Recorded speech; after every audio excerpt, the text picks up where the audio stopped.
ગુજરાતમાં એપ્રિલ 2026માં યોજાનારી સ્થાનિક સ્વરાજની ચૂંટણીઓને લઈને રાજ્ય ચૂંટણી આયોગ સજ્જ બન્યું છે।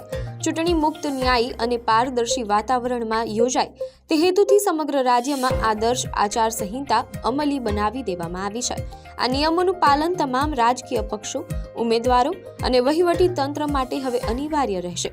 આચાર સંહિતા મુજબ હવે કોઈપણ મંત્રી કે પદાધિકારી ચૂંટણી પ્રચાર માટે સરકારી વાહનો, કર્મચારીઓ કે સરકારી મશીનરીનો ઉપયોગ કરી શકશે નહીં।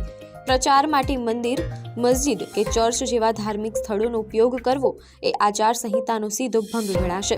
એટલું જ નહીં, સવારે 8 થી રાત્રિના 10 વાગ્યા સુધી જ લાઉડસ્પીકરના ઉપયોગની મંજૂરી અપાશે, તે પણ સક્ષમ અધિકારીની લેખિત પરવાનગી બાદ જ। મતદાનના દિવસે પણ કડક નિયમો લાગુ રહેશે।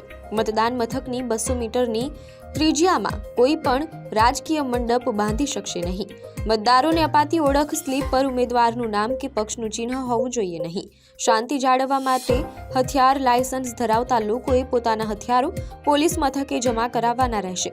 ચૂંટણી પંચે સ્પષ્ટ ચીમકી આપી છે કે આચાર સંહિતાના કોઈ પણ ઉલ્લંઘન બદલ કાયદેસરની શિક્ષાત્મક કાર્યવાહી કરવામાં આવશે।